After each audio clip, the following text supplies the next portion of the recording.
वो काम कर रहे हैं, आपको जो जिम्मेदारी दी जाती निभाते हैं, तो भी रखी नहीं है।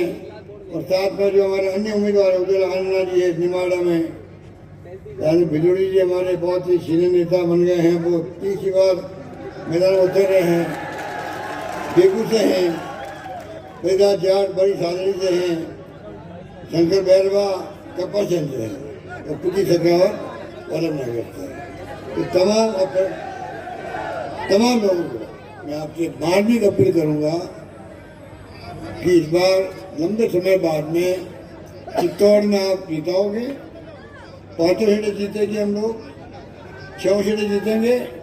सरकार तभी बनेगी तब आप जो है एमएलए को जीता। सुनिए आप, सुनिए भैया, सरकार तभी बनती है तब स्थानीय एमएलए जीतता है। शिकायत तो मुझसे भी हो सकती है, किसी लोकल एमएलए से हो सकती है, पर ये शिकायत दरकिनार करके आप देखिए सरकार ने आपके लिए क्या काम किया, मैंने आपके लिए क्या काम किया। आपको उसको देख के वोट देना पड़ेगा। और मैं आपसे वोट मांगने आया हूँ। नंबर 1, मैं आपसे तमाम उम्मीदवारों के आशीर्वाद मांगने आया हूँ। मुझे यकीन है कि आप लोग जो राजस्थान भर में जो माहौल है, शानदार माहौल, ऐसा माहौल कभी देखा ही नहीं। जिस किसी गांव में जाओगे, कस्बे में जाओगे, तमाम लोग कहेंगे सरकार ने काम की कमी नहीं रखी, कोई कमी नहीं रखी। 25 लाख का बीमा किसे कहते हैं, इलाज का। ओपीएस किसे कहते हैं।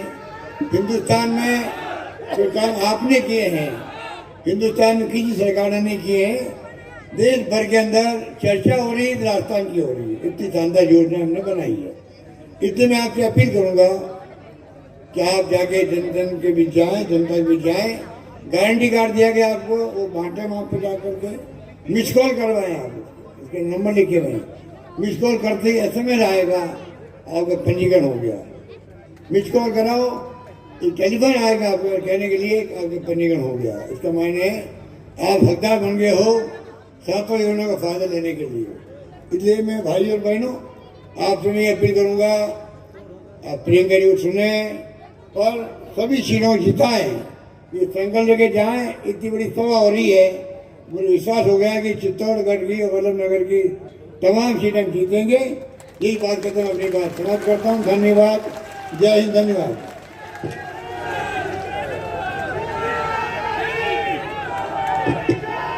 अब मैं बहुत ही आदर और सम्मान के साथ हमारे देश की सर्वाधिक लोकप्रिय नेता आदरणीय प्रियंका जी से अनुरोध करूंगा, आप पधारें, अपना उद्बोधन, अपना आशीर्वचन प्रदान करें। आदरणीय प्रियंका जी, जोरदार तालियां बजाकर स्वागत करें।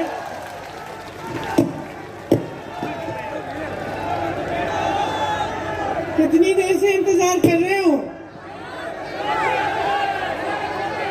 घंटों से। तो सबसे पहले तो माफी चाहती हूँ कि थोड़ी सी देर हो गई। आपकी बहुत आभारी हूँ कि आपने इतना इंतजार किया।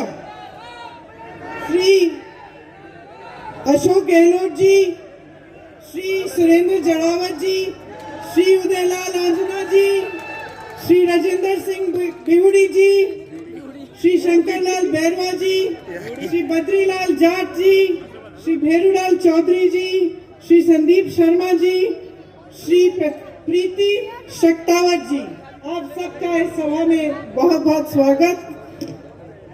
कांग्रेस पार्टी के सारे नेता जो मंच पर उपस्थित हैं, सभी पदाधिकारी, सभी कार्यकर्ताओं को भी बहुत बहुत स्वागत। मेरी प्यारी बहनों, आप अपना काम छोड़ के यहाँ आई हैं मेरी बातों को सुनने के लिए, इसके लिए मैं बहुत आभारी हूँ। भाइयों, आपका भी स्वागत।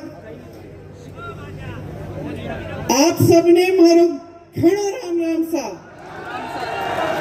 आपरी वीर प्रसुता भूमि में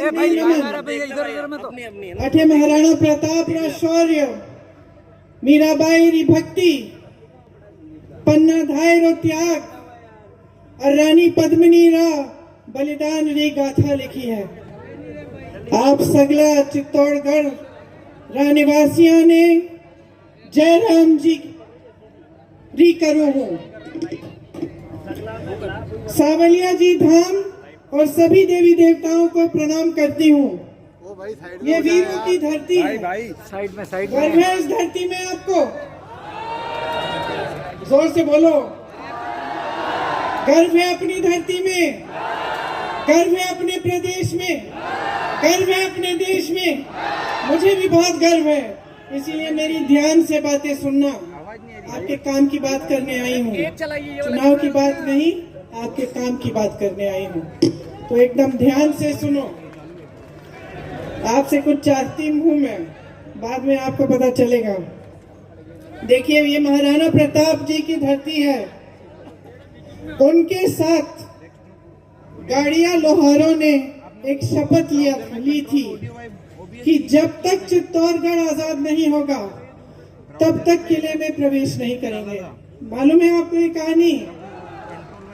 तो प्रवेश कब किया इन्होंने, कौन बताएगा? पंडित जवाहरलाल नेहरू ने माणिकलाल वर्मा जी के साथ किले में इनके साथ प्रवेश किया जब भारत आजाद हुआ तब। तो ये जो आपकी परंपराएं हैं, किसी ने शपथ लिया कि किले में कभी नहीं जाएंगे, एक पूरे कौम ने, जब तक आजादी नहीं होगी। महाराणा प्रताप जैसी शख्सियत जो लड़े अपने देश के लिए, अपने प्रदेश के लिए। आपके पूर्वजों ने आजादी की लड़ाई लड़ी, हमारे पूर्वजों ने आजादी की लड़ाई लड़ी। किस लिए लड़ी, कौन बताएगा? किस लिए लड़ी? अपने लिए लड़ी, देशवासियों के लिए लड़ी, देशवासियों की आजादी के लिए लड़ी। गांधी जी क्या कहते थे? गांधी जी कहते थे कि तब तक ये देश पूरी तरह से आजाद नहीं होगा जब तक ग्राम स्वराज नहीं होगा। ग्राम स्वराज का मतलब है जब तक गांव मजबूत नहीं होगा, जब तक गांव सशक्त नहीं होगा, जब तक एक एक देशवासी को सशक्त नहीं करेंगे, गांव से लेकर शहर तक हर जगह सबको आजादी में का एहसास होना चाहिए और सब सशक्त होने चाहिए। तो देखिए, बहुत साल गुजर गए, अब भाजपा के नेताओं के भाषण सुनते होंगे, उनके मुताबिक तो 70 सालों में कुछ हुआ ही नहीं। ये अलग बात है कि सब पढ़े लिखे हैं, कहाँ पढ़े हैं भाई? किन्होंने पाठशालाएं बनाई, किन्होंने कॉलेज बनाए जिनमें ये पढ़े, किन्होंने इनकी डिग्रियां दी, जहां जहां इन्होंने रोजगार किया, वो कंपनियां किसने बनाई? 70 सालों से हम आजाद हैं, सही बात? 70 सालों से हम आजाद हैं और इन 70 सालों में हमारी राजनीति आस्ते आस्ते बदलती जा रही है। आप सबको मालूम है कि आज जो देश में परिस्थितियां हैं, जो देश में राजनीति स्थापित हुई है, वो किस तरह की राजनीति है? आप ही कह रहे हैं धर्म पे आधारित राजनीति कर रही है भाजपा। तो ये धर्म के आधारित राजनीति होती क्या है? क्योंकि देखो, धार्मिक तो हम सब हैं, आप हो, मैं हूं, सब है ना, मेरी बहनें, आप सब धार्मिक हैं, सब पूजा करती हैं। और आप सब नहीं तो जितने भी धर्म हैं हमारे देश में, उनके जितने भी मानने वाले लोग हैं वो सब धार्मिक हैं। हम हिंदुस्तानी हैं, हम सब धार्मिक हैं, चाहे हिंदू हो, मुसलमान हो, जैन हो, बौद्ध हो, दिल में धर्म है और सबकी आस्था है और सब उस आस्था को दिल में मानते हैं और अपने बच्चों को सिखाते हैं। कोई ऐसा धर्म है जो आपको सिखाता है कि एक दूसरों को मार काटो? कोई धर्म नहीं है ना, कोई ऐसा धर्म नहीं है। चाहे कोई भी धर्म हो, वो आपको सिर्फ अच्छी बातें सिखाएगा। वो सिखाएगा कि सबका आदर करो, मान सम्मान करो, सबका, सबसे प्रेम से बात करो, किसी को सहायता की जरूरत है उसकी सहायता करो, यही सिखाता है धर्म। तो ये धर्म पे आधारित राजनीति क्या है, कैसे उभरी और आज कैसे पूरे देश में चल रही है, इसके बारे में सोचने की बहुत आपको जरूरत है। बहुत महत्वपूर्ण बात है ये, क्योंकि देखिए, मेरी समझ में ये ऐसी राजनीति है जो आपका ध्यान भटकाना चाहती है। क्यों? क्योंकि सब जानते हैं कि आप सब धार्मिक हैं, सब जानते हैं कि जब धर्म की बात करेंगे तो आपके जज्बात उभरेंगे। सब जानते हैं बहनें आपके घर कोई आए, बड़ी धार्मिक बात करे और फिर बोले कि मुझे वोट दे दो, तो आपको बुरा लगेगा ना कि भाई धार्मिक इंसान है, अच्छी अच्छी बातें करके आया गया है, उसको तो वोट देना चाहिए। आपको ऐसा लगता है ना? लेकिन सोचो, वो इंसान आपके पास धर्म की बात चुनाव के समय क्यों कर रहा है? आपके पास आकर आपसे कुछ चाहता है। और आप समझिए कि ये जो राजनीति आपने पूरे देश में लागू होने दी है, ये आप ही का इस्तेमाल कर रही है।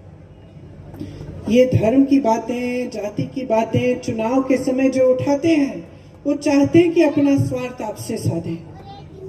अगर आप इस बात को आज नहीं समझेंगे तो 5 साल और भुगत लो, 5 साल भुगत लो।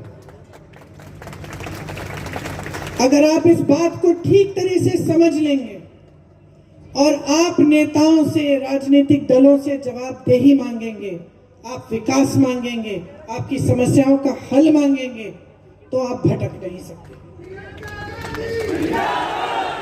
मैं इसलिए ये बात कह रही हूं, क्योंकि 2 दिन पहले मैं मध्य प्रदेश में थी। मध्य प्रदेश में भाजपा की सरकार है। कितने सालों से चल रही है बहनों और भाइयों? 18 सालों से। 18 सालों से बार बार भाजपा को वोट दिया जा रहा है। जब मैं किसी के घर जाती हूँ, पूछती हूँ कि भाई क्यों दे रहे हो वोट? तुम्हारे घर में बिजली नहीं है, पानी नहीं है, सड़क की मरम्मत नहीं की, बेरोजगार बच्चे बैठे हुए हैं, पढ़ाई लिखाई करा दी, फीस भरा दी, मेहनत कर ली, लेकिन नौकरी नहीं मिल रही है, तो क्यों बार बार वोट दे रहे हो? तो जवाब ये मिलता है कि दीदी धर्म के आधार पर। तो धर्म के आधार पर जब वोट दे रहे हो तो नेता क्या सोच रहा है? चालाक होता है, सुन लो, होता है कि नहीं? मंच पे खड़े होके कह रही हूं, किसी भी नेता को इतनी छूट दे दो कि वो आलसी बन जाए, उसकी जवाबदेही हटा दो, उसको पता चल जाए कि भाई मैं इधर उधर की बातें करूंगा, धर्म की बात कर लूंगा, जाति की बात कर लूंगा, कुछ और बोल दूंगा, ध्यान भटका दूंगा, मुझे वोट मिल जाएगा, तो काम क्यों करेगा? काम क्यों करेगा बहनों और भाइयों? आपने आदत जो बिगाड़ दी है। अब जब आप खुद ही कह रहे हो, जब मैं किसी के घर जाती हूँ, वो महिला खुद ही मुझे कह रही है कि भाई मैं काम तो कुछ हुआ नहीं, लेकिन वोट मैं धर्म के आधार पे दूंगी, तो आदत बिगाड़ने वाले तो आप हो गए ना। इस बार मत बिगाड़ना। ये जो आपकी जो परंपरा है ना, कि मैंने सुना है कि भाई राजस्थान में एक बार ये सरकार, एक बार वो सरकार, एक तरह से ठीक है, समझ में आती है परंपरा, लेकिन इस बार परंपरा को पलटो, नहीं तो जो मध्य प्रदेश में 18 सालों से चल रहा है वो यहाँ हो जाएगा। और मैं आपको बताना चाहती हूँ कि क्या चल रहा है। सुनिए, मैं गहलोत जी से हेलीकॉप्टर में पूछ रही थी कि गहलोत जी, आपके राज्य में कितने रोजगार दिलवाए आपने? तो उनके साथी थे, उन्होंने कहा 3 लाख। गहलोत जी ने मुझे कहा देखो 2 लाख तो हमने दिलवाए हैं और जो 1 लाख और है वो दिलवाने के प्रोसेस में है। तो ठीक है, 2 लाख मानते हैं। अब कोई मुझे बता सकता है कि मध्य प्रदेश में भाजपा की सरकार ने 3.5 सालों में कितने रोजगार दिलवाए होंगे? कितने? 1,50,000, 10,000, 5,000, 21 3.5 सालों में 21 रोजगार। क्यों? क्योंकि एहसास हो गया है कि हमें रोजगार के मामले पे तो वोट मिलेंगे नहीं, हमें धर्म पे मिलेंगे, तो हमें रोजगार दिलवाने की क्या जरूरत है? अब मुझसे पूछिए कि मध्य प्रदेश में जहां भाजपा की सरकार है, कितनी पाठशालाएं खुली होंगी? पूछिए। हाँ, 7,000 से अधिक पाठशालाएं बंद हो चुकी हैं, बंद। और यहाँ पूछ रही थी मैंने कहा हर जिले में इंग्लिश मीडियम स्कूल है? मैंने कहा जिले में क्या दीदी, जिले में क्या, गांव में खोल लिए हमने।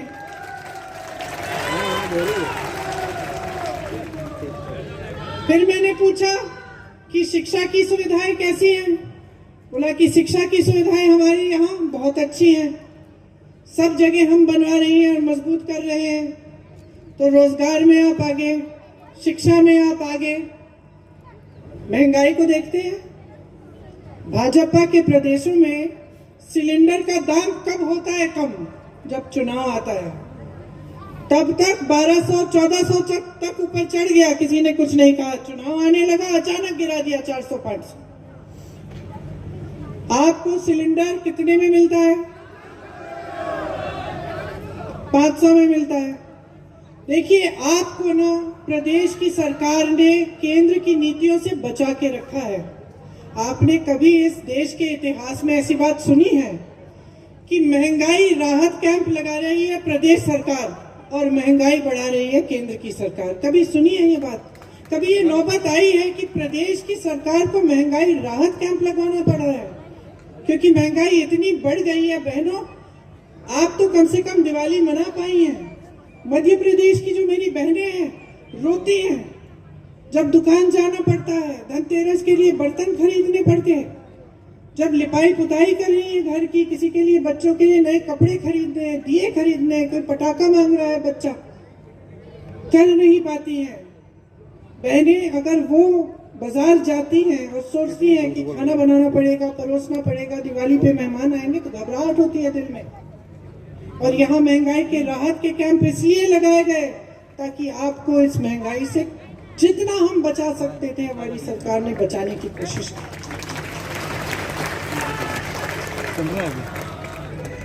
आपको स्वास्थ्य बीमा मिलता है, ठीक है। पिछली बार मैं यहाँ आई थी तो मैं 2 जनों से मिली थी।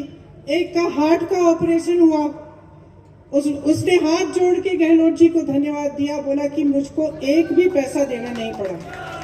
25 लाख तक आपको आपका इलाज मुफ्त मिलता है। वहां मध्य प्रदेश में देखिए, जहां भाजपा की सरकार है, हर स्तर पर जो स्वास्थ्य सुविधाएं हैं उसमें हर स्तर पर खाली पद है। खाली पद है, ये नहीं है कि नौजवान नहीं है जो पढ़े लिखे हैं, उन पदों को भरा ही नहीं जा रहा है। तो जहां जहां ये लोग आपके लिए काम कर सकते थे उन्होंने किया नहीं। जहां इनके प्रदेश हैं वहां सबसे ज्यादा महंगाई, सबसे ज्यादा परेशानी, किसान भी परेशान है। वहां तो खाद की भी किल्लत है। खाद के लिए जब लाइन में खड़े होते हैं वहां पे तो किसान से बोला जाता है कि भाई पहले अपना कर्ज चुकाओ, बैंक में जाओ, कर्ज चुकाओ तभी खाद मिलेगा। नई चीज ये कि मोदी जी ने अपना स्टिकर चिपका दिया, उस पर अपनी फोटो उस पर चिपका दी। तो चुनाव आयोग ने बोला मध्य प्रदेश में अभी खाद का वितरण बंद करिए। बेचारा किसान रो रहा है, त्रस्त है, सीजन निकले जा रहा है, उसको खाद नहीं मिल रही है। क्योंकि इतने अक्लमंद है भाजपा के नेता कि चुनाव के समय खाद पर भी अपनी फोटो लगाना चाहते हैं। तो मैं सिर्फ आपसे एक सवाल करना चाहती हूँ, आप किस तरह की राजनीति चाहते हैं अपने प्रदेश में? विकास की चाहते हैं? सीधी सी बात है। देखिए, अपना ध्यान केंद्रित करिए अर्जुन की तरह। जब अर्जुन को तीर मारनी थी, मछली की आंख से उनका ध्यान हटा नहीं। उसी तरह से आपका ध्यान अपने विकास, अपने भविष्य, अपने बच्चों के भविष्य, अपने रोजगार, अपनी शिक्षा की सुविधाएं, अपनी स्वास्थ्य की सुविधाओं से हटना नहीं चाहिए। मांगो तो विकास मांगो तो प्रगति और तरक्की मांगो, और मांगो तो अपने लिए अपना हक और अपना अधिकार मांगो। आपको मालूम है कि आज देश का जो भी एक सरकारी कर्मचारी, उसकी क्या मांग है? पुरानी पेंशन। केंद्र सरकार कहती है पुरानी पेंशन के लिए हमारे पास पैसे नहीं है। आप यहाँ तैनात खड़े हैं, धूप हो या कुछ भी हो, आप तैनात खड़े रहेंगे। आप 20 सालों के लिए नौकरी करते हैं, देश की सेवा करते हैं, हर महीने आपसे पेंशन काटा जाता है। आप सिर्फ यही कह रहे हैं ना कि जो मैंने काम किया 20 सालों के लिए, जो मेरा पेंशन आपने काटा मेरे हाथों में दे दो, मैं खुद हिफाजत कर लूंगा। आप यही कह रहे हैं। आपको घबराहट है कि कहीं उसका निवेश कहीं गलत जगह कर लिया और गवा दिए आपके पैसे, तो आपकी 20 साल की जो आपकी मेहनत थी उसका क्या होगा? आप जब सरकारी रोजगार ढूंढने निकले थे, जब आप नौजवान थे, तो इसलिए ढूंढने निकले थे कि आपके दिल में यह था कि भाई सरकारी रोजगार है, कुछ सुरक्षा मिलेगी। बाद में भी 20 साल बाद भी मुझे पेंशन मिलेगा। तो आपकी ये एक ही मांग है, कोई सुनवाई हो रही है आपकी? केंद्र की जहां जहां केंद्र की सरकार हो भाजपा की, प्रदेश की हो, जहां जहां भाजपा की सरकार है कहते पैसे नहीं। किसान की क्या मांग है? किसान राहत चाहता है। यहाँ गहलोत जी की सरकार, कांग्रेस की सरकार ने कर्ज माफ किए, शायद 14,000 करोड़, 1400 कितना, 15,000 करोड़ के कर्ज माफ किए किसानों के, ताकि आपकी सहायता हो जाए। जितने संकटों का आप सामना कर रहे हैं उनमें आपको मदद मिल जाए। आपने 1.5 साल पहले देखा, देश का किसान आंदोलन कर रहा था। उस समय में यूपी में काम कर रही थी, दिल्ली में लाखों किसान बैठे हुए थे महीनों के लिए। सर्दी थी, पानी नहीं था, बिजली नहीं था, सैकड़ों किसान शहीद हो गए।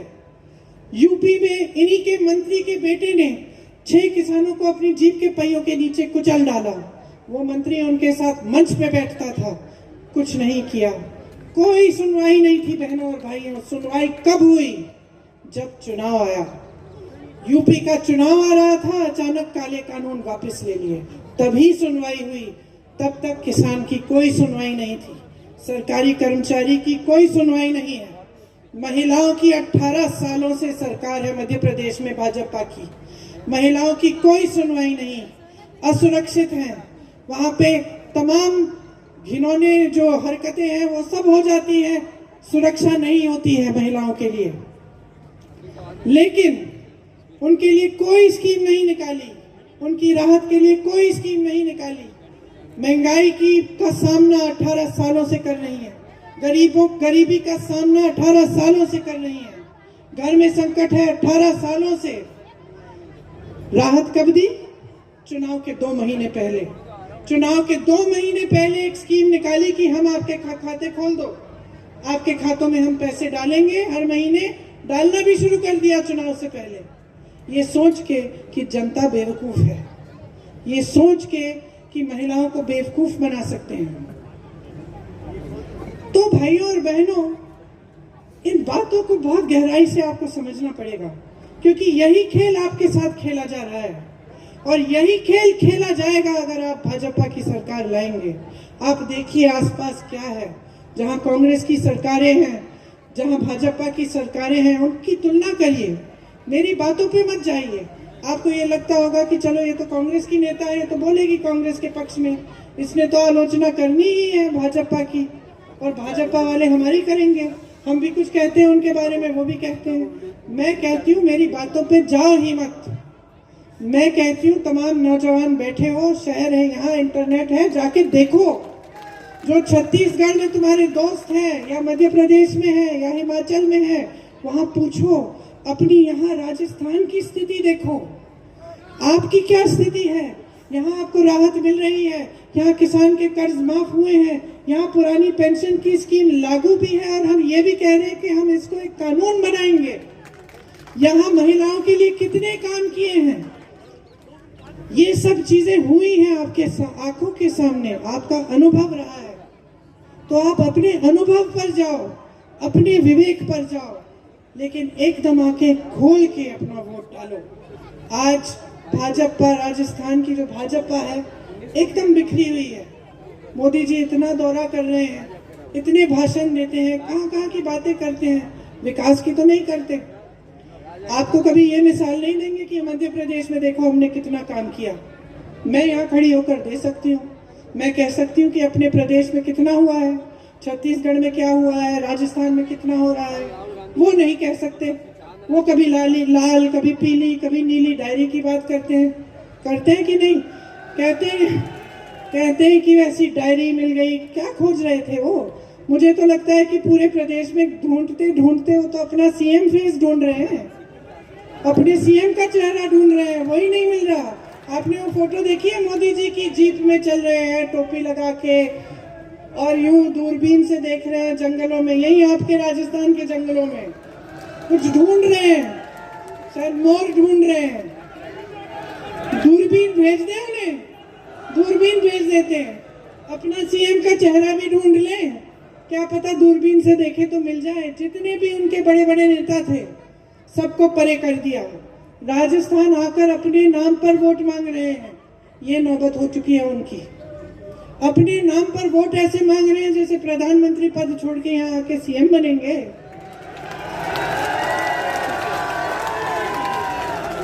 तो आपके साथ छल हो रहा है। अब आप जागरूक बनेंगे, आप आंखें खोलेंगे तो आप इस छल को देख पाएंगे, समझ पाएंगे। अगर आप अपने जीवन का अनुभव देखेंगे, ये देखेंगे कि जो गहलोत जी की सरकार है उसने क्या क्या काम किया है आपके लिए। मैं नहीं कह रही हूँ कि सब कुछ ठीक है, मैं नहीं कह रही हूँ कि जितना विकास, सब विकास जो है एक निरंतर होता है, विकास कभी रुक नहीं सकता। हम आज 10 चीजें करेंगे, 10 और करनी पड़ेंगी, ये होता है विकास, चलते चले जाता है। तो मैं ये नहीं कह रही हूँ कि भाई पूरी तरह से हो गया है, लेकिन मैं ये जरूर कह रही हूँ कि कोई प्रयास नहीं छोड़ा। कि जब गहलोत जी कहते हैं कि आप जितना भी मांगो, आप मांगते मांगते थक जाओगे, मैं देते देते नहीं थकूंगा, तो मैं गहलोत जी को जानती हूँ, वो अपने दिल से ये बात कहते हैं। मैं जानती हूँ कि कितना काम करते हैं, रात भर काम करते हैं, 4-5 बजे तक सोते नहीं हैं, आपके लिए काम करते हैं। तो आपको कौन सी राजनीति चाहिए, आपको कैसी सरकार चाहिए, आप जब इसको चुनने जाएंगे तो आप देखिए, मैं जो कह रही थी आपसे मांगने आई हूं, मैं आपकी जागरूकता मांगने आई हूं, वोट नहीं मांगने आई हूं, मैं जागरूकता मांगने आई हूं। आपने शुरू में कहा कि इस धरती पर गर्व है, आपने शुरू में कहा इस देश पर, इस प्रदेश पर गर्व है, जोर से चिल्ला के बोले गर्व है ना तो इसकी हिफाजत करो, गर्व है तो अपने अधिकारों को समझो। जब नेता खड़े होकर कहता है कि मैंने दिया, उसको समझाओ तुमने कुछ नहीं दिया, जनता ने तुम्हें दिया है, उसको जवाबदेह बनाओ। ये धर्म की बातें, जाति की बातें बहुत अच्छी बातें हैं, लेकिन जब वोट की बात है तो अपने काम की बात सुनो और उससे काम की बात मांगो, उसको जवाबदेह बनाओ।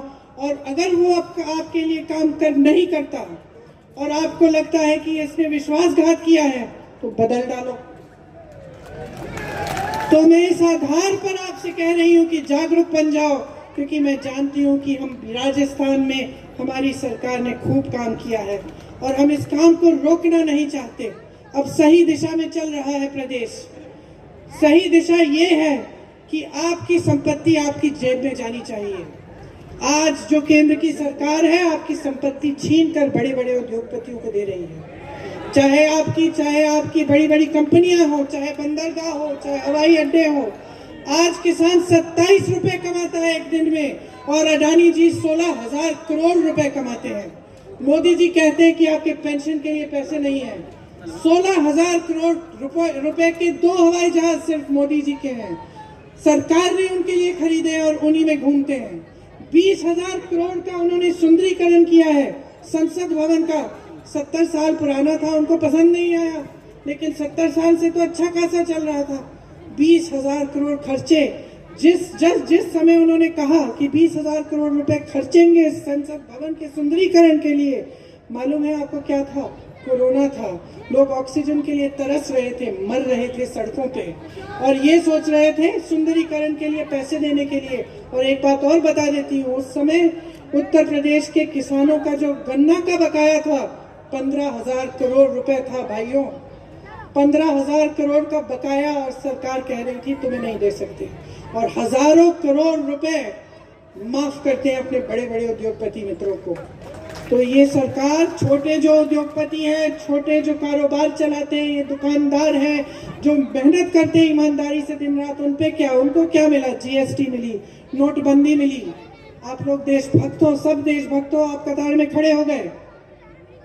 उसके बाद कोरोना आया, आपको कोई राहत नहीं मिली, तो बड़े बड़े उद्योगपतियों को सहारा, सहायता, कर्ज माफ, देश के बंदरगाह, देश के हवाई अड्डे, और